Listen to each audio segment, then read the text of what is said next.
Hello and welcome to my channel Archi Ghosh and this is your top mentor doctor Chinmay Ghosh. तो जैसे जिस चीज का इंतजार हो रहा था वो आउट हो चुका है। राउंड 1 के सीट अलॉटमेंट का लिस्ट एमसीसी ने जारी कर दिया है और आप सब लोग बच्चे जो इस चीज का इंतजार कर रहे थे अब www.mcc.nic.in इस वेबसाइट पर जाकर अपने अलॉटेड सीट को बिल्कुल देख सकते हो। बहुत खुशी का माहौल होने वाला है। जिन बच्चों को अच्छे कॉलेजेस अलॉट हुए हैं, जिन बच्चों को गवर्नमेंट मेडिकल कॉलेजेस अलॉट हुए हैं या अपने चॉइस के मेडिकल कॉलेजेस अलॉट हुए हैं, वो बहुत खुश होंगे। और जिन बच्चों को कॉलेज नहीं मिला है उनको भी दुखी होने की कोई जरूरत नहीं है, क्योंकि इसके बाद राउंड 2 भी होने वाला है ऑल इंडिया सीट्स के लिए। बहरहाल इस दौरान कई स्टेट्स ने अपने स्टेट कोटा के लिए भी काउंसलिंग के लिए डेट्स अपने साइट्स पर क्लियर कर दिया है कि इतने तारीख से स्टेट की काउंसलिंग भी चालू हो जाएगी। तो अब यहां पर असमंजस का माहौल क्रिएट होने वाला है, तो कुछ बातें मैं यहां पर करने वाला हूं इससे रिलेटेड।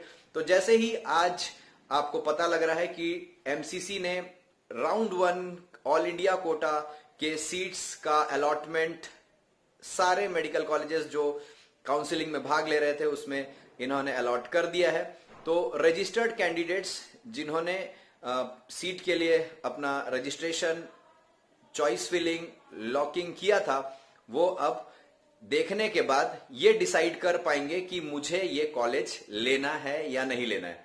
अब सबको पता है एम्स मिलेगा तो कोई छोड़ना है नहीं, एफएमसी मिलेगा तो कोई छोड़ेगा नहीं, बीएचयू वगैरह कोई बड़े टॉप कॉलेजेस मिलेंगे तो कोई नहीं छोड़ेगा। लेकिन कई बच्चे ऐसे भी होंगे जो इन कॉलेजेस को छोड़ भी सकते हैं। मतलब एम्स, बीएचयू वगैरह की बात नहीं कर रहा हूं, गवर्नमेंट मेडिकल कॉलेजेस कुछ ऐसे भी होंगे जो दूर दराज में मिले होंगे, पीछे रैंक्स थे, थोड़े बाहर के कॉलेजेस मिल गए, जो हमें नहीं चाहिए था वो मिल गया। तो इस समय असमंजस का माहौल रहेगा। वो मेरे ख्याल से उनको स्टेट कोटा के सीट्स के लिए अब प्रेफरेंस लेना चाहिए। अपने स्टेट के टॉप मोस्ट कॉलेजेस का लिस्ट आप देख लें और उन्हीं के लिए अब अपनी काउंसलिंग में बैठे। स्टेट कोटा से लेना ज्यादा बेटर रहेगा। ऐसे बच्चों के लिए बोल रहा हूं जो अनसेटिस्फाइड है अभी फिलहाल अपने ऑल इंडिया कोटा के लिए। अब ये दूसरा कंडीशन भी हो सकता है कि ये चाहेंगे कि नहीं, मेरे स्टेट में उतने अच्छे कॉलेजेस नहीं और मेरे रैंक पर ऑल इंडिया से और सेकेंड राउंड में मुझे बेटर कॉलेज मिल सकता है। तो ठीक है, ये दो कंडीशंस सभी बच्चों के लिए लागू होते हैं। तो जो सेटिस्फाइड है वो तो अपना सीट लॉक कर ले, जो अनसेटिस्फाइड है और स्टेट कोटा से उठाना चाहते हो स्टेट कोटा से उठा ले, और जो अनसेटिस्फाइड है और स्टेट कोटा के बजाय ऑल इंडिया कोटा से ही सेकेंड राउंड में भाग लेना चाहते हो वो सेकेंड राउंड के लिए फिर से चॉइस फिलिंग करेंगे। अब जो बच्चे सेटिस्फाइड हैं, जो खुश हो गए कि नहीं मुझे तो जो मेरे को चाहिए था वो मिल गया, तो hip hip hurray for all of them and from my side also congratulations to all of you कि आपका मेहनत रंग लाया। ठीक है, आपके पेरेंट्स को भी बहुत बहुत बधाइयां।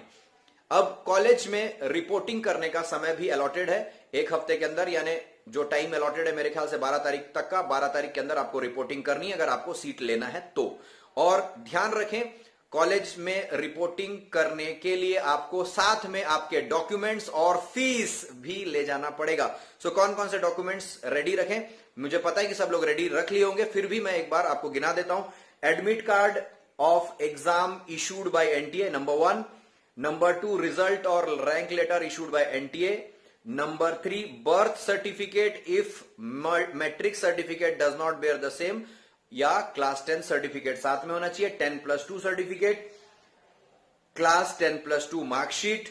इसके अलावा 8 passport size photograph same as affixed on your application form. कई लोग पूछेंगे कि सर वो उतने नहीं है, कोशिश करो वैसी पासपोर्ट साइज के फोटोग्राफ हो तो ज्यादा बेटर है। Provisional allotment letter which is generated online, जो आपको अभी अलॉटमेंट लेटर मिलेगा ऑनलाइन से वो जनरेटेड है, उसको ले लेना। प्रूफ ऑफ आइडेंटिटी, यहां पर आप Aadhaar card, PAN card, driving licence ये सब रख सकते हो। कोई बच्चा एससी है, एसटी है, ओबीसी है, डिसेबल है यानी पीडब्ल्यूडी कैटेगरी से है तो उनको अपने रिक्वायर्ड डॉक्यूमेंट साथ में ले जाना पड़ेगा। सारे के सारे हार्ड कॉपी, ओरिजिनल ये साथ में ले जाना है। और फिर से बहुत बात कर रहा हूं, ये सारी चीज आप लोग चेक कर लेना। बात कर रहा हूं एडमिट कार्ड की, रिजल्ट या रैंक लेटर की, birth certificate, class 10+2 certificate, class 10+2 marksheet, 8 passport size photograph, provisional allotment letter और प्रूफ ऑफ आइडेंटिटी जिसमें Aadhaar card, PAN card, driving licence चलेगा। एससी, एसटी, ओबीसी हैं, डिसेबल्ड हैं तो वो रिक्वायर्ड डॉक्यूमेंट्स बहुत जरूरी है। एनआरआई कैंडिडेट्स हैं तो एनआरआई वाले ले जाके।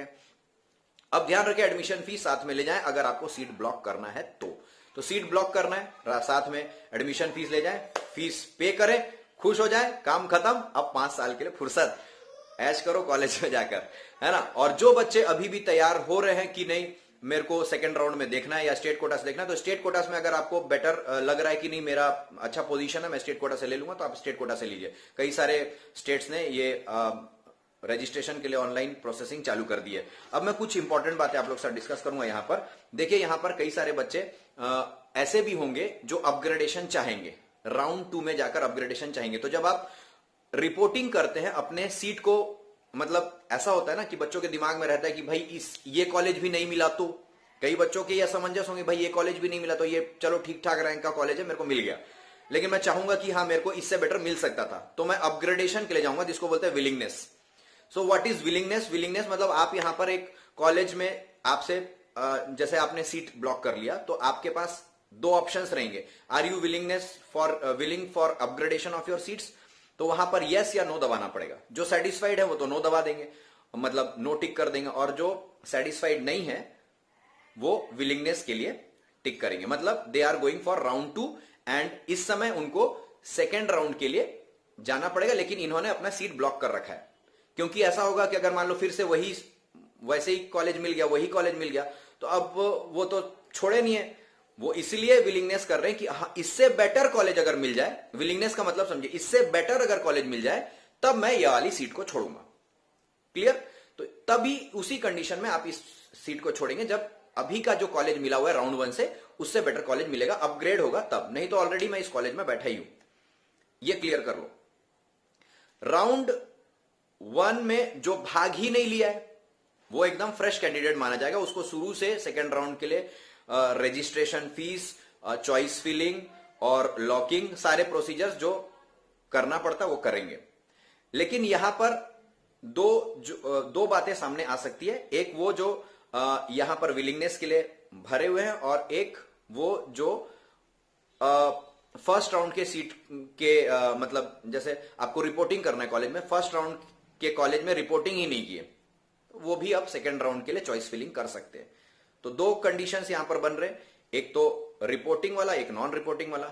रिपोर्टिंग वाला अपग्रेडेशन के लिए गया, और नॉन रिपोर्टिंग जो कॉलेज ही नहीं गया, भाई मेरे को चाहिए ही नहीं ये कॉलेज, तो मैं चाहा ही नहीं था, मेरे को मिल गया, तो वो भी अब सेकेंड राउंड में जाकर अपना आगे के प्रोसीजर्स जैसे चॉइस फिलिंग करेंगे।